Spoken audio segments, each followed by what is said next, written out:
next stop is On the Radar Radio. Stand clear of the closing doors, please. Yeah.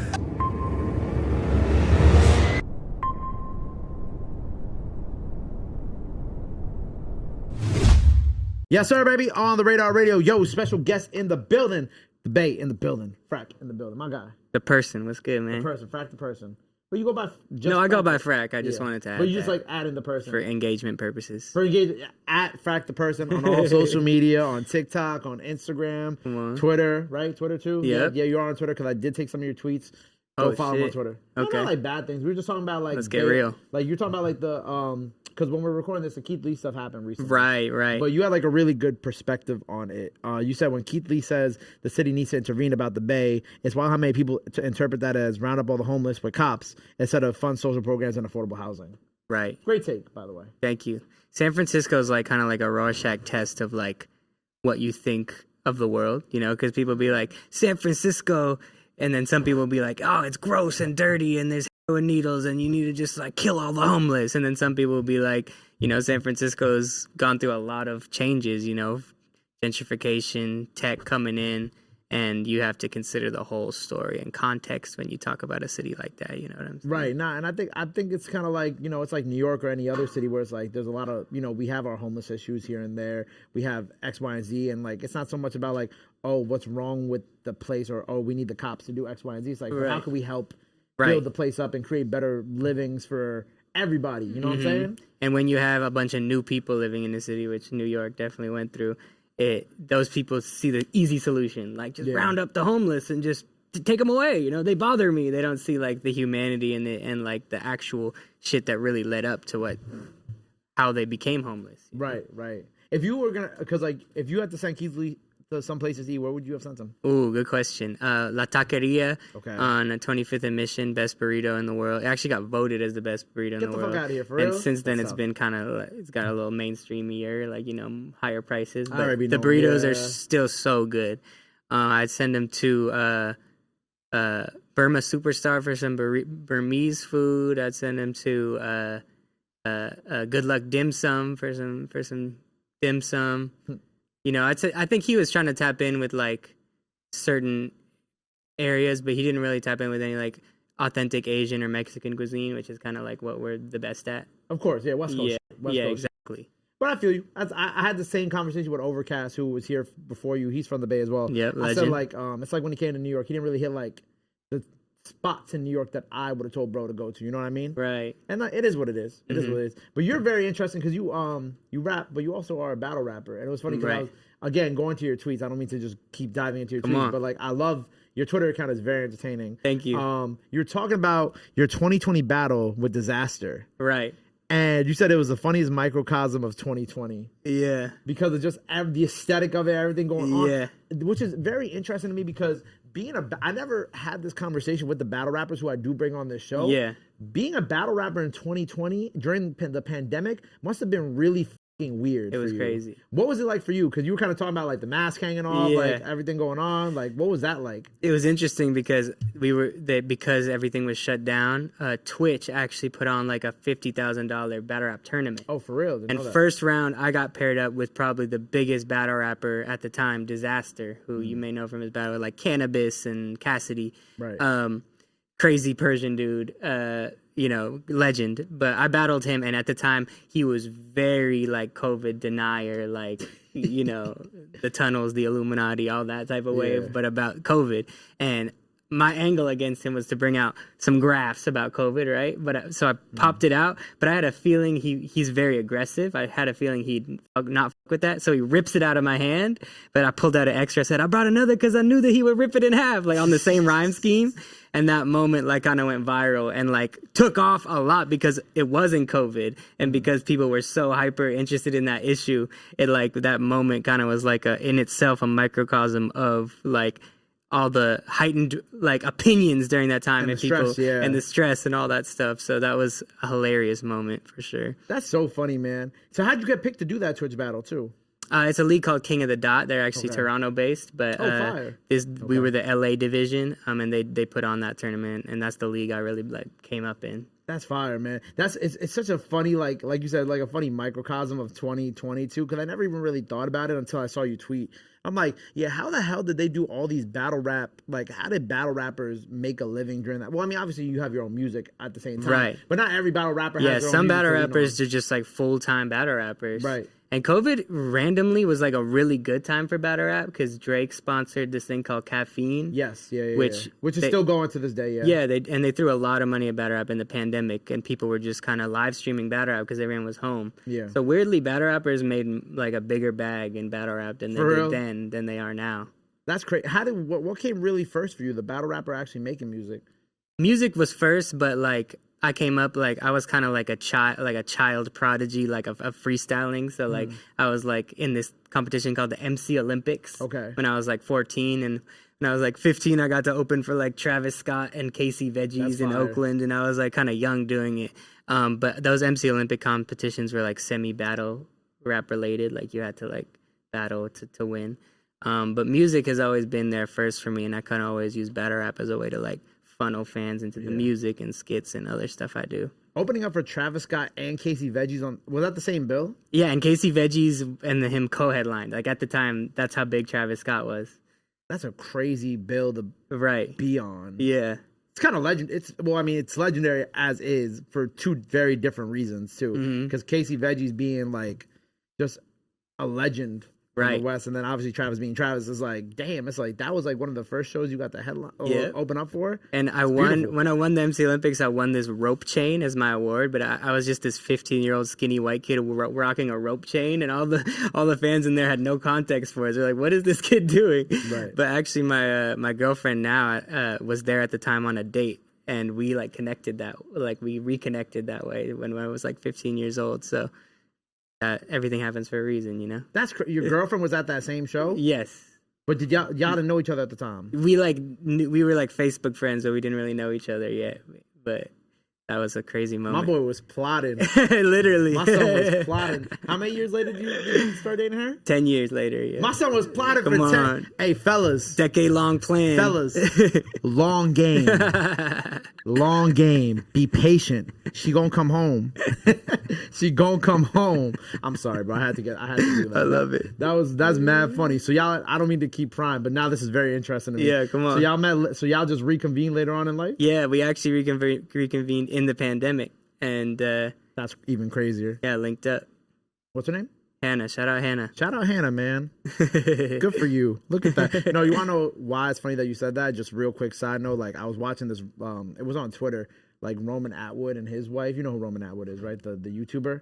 He was really big for doing pranks like 10 years ago. Okay. It was like a video of him and his wife. Actually, it was like on a VHS camera. It was like his wife's video of her like on a trampoline somewhere in a park. And then like out of nowhere, you just see like him walk through the corner of the screen. And they were watching. They're like, oh shit, like we were like this close to each other when we were children. Whoa. Yeah. So I always think like, and there's like this whole universal like theory of like strings that connect people. Right. String theory. Is it string? I don't think it's that. No, it's not. But I saw we can call it that though. But it's one of my friends that put me onto it, and I just think it's funny how like this worked out for you because that kind of made me think about that. Anyway, not the point. But like now, where you at in your career, where you battle rap, you make the music. How do you like balance the both? Because also, you do a lot of really funny and interesting stuff on social media too. Thank you. So like how and like you know if people who aren't like super hip, like social media is like a whole job in and of itself. Yeah. Like even when I'm looking at some of the content that you're doing, whether it be like, oh, give me some words and you go do the rap or the thing that you did today with the coming out of like the tunnels. The tunnels. Like how are you able to balance all of these different things that you do? Because I feel like I see like Frak the person, the social media star, and then I see Frak the person, the artist, or Frak the artist, and then I see Frak the battle rapper. Like how do you like handle all this like different content in your brain too? That's a great question. I think I'm still trying to figure that out. Like my handle actually used to be Frak the MC because I was all about the craft and like lyricism, you know what I mean? Yeah. And I think in the last 5 years I've really expanded my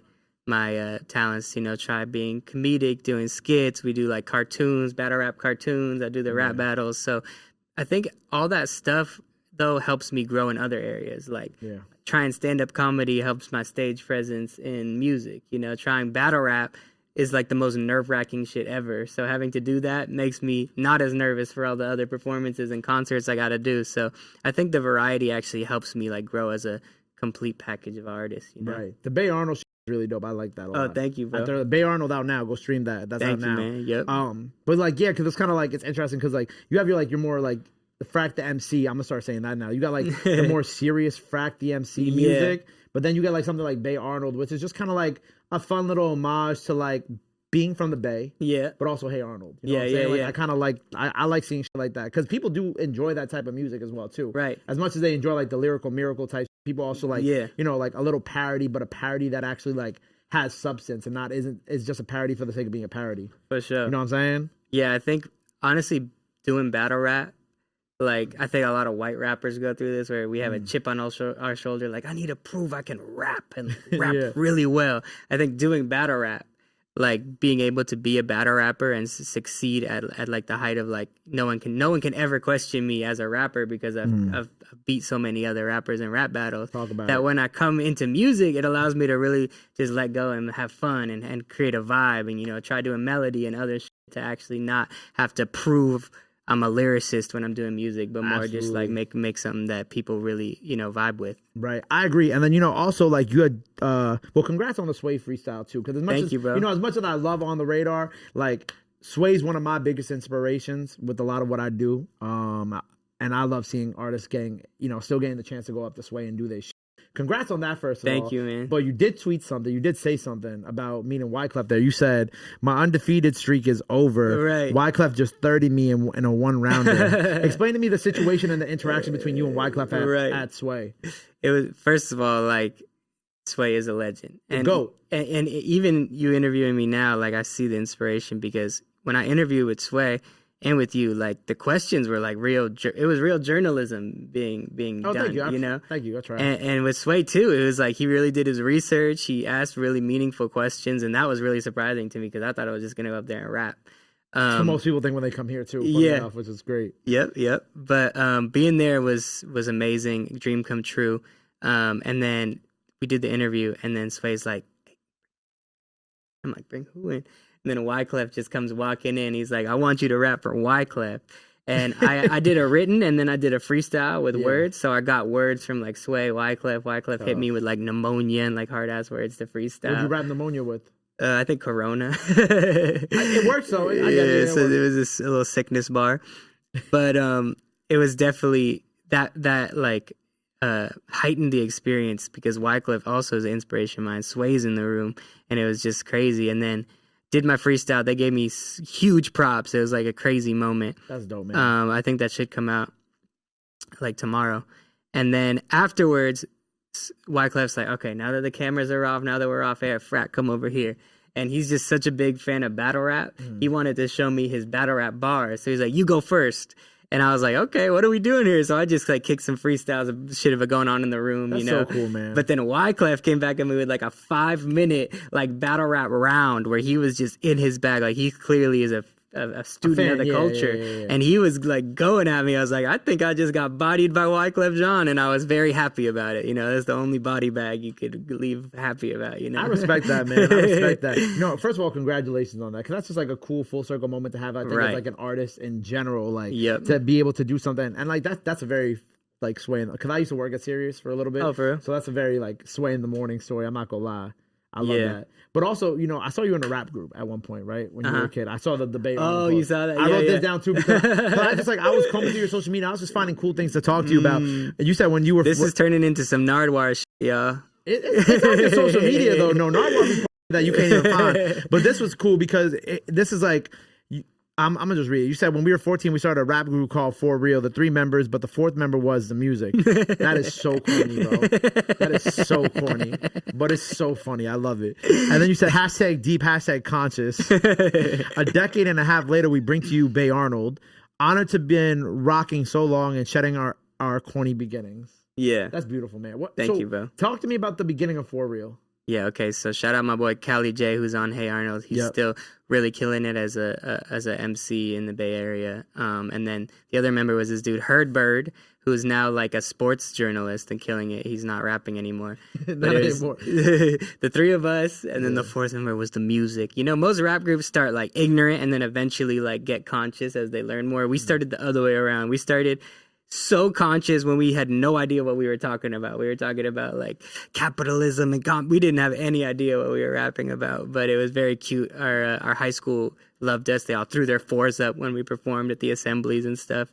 But definitely coming up with those guys and you know, rapping on the back of the bus, rapping at assemblies, that type of shit.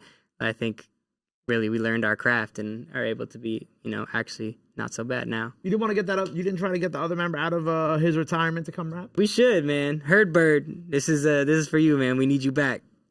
Call him, man. Come on, we got to make this shit happen, bro. Honestly, I feel like well, I mean, the song is incredible, but I feel like that's what was like missing from it. I like that. We don't have to tell him that. So what else you got cooking up? What else we working on the rest of the year?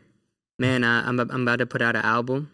It's gonna be titled Uncanny Valley. Okay, fire. And gonna be dropping singles from that.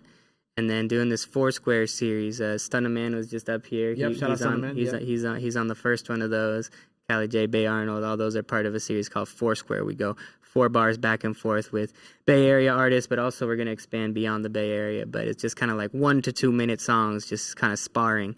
So that's something I'm really excited about. And then I'm also have something cool that I can't announce yet, but should be dropping later this year that we put a lot of fun, creative work into that I'm excited about. All right, man. Well, look, congrats on everything. By the time people see this, freestyle out now, so go run that up.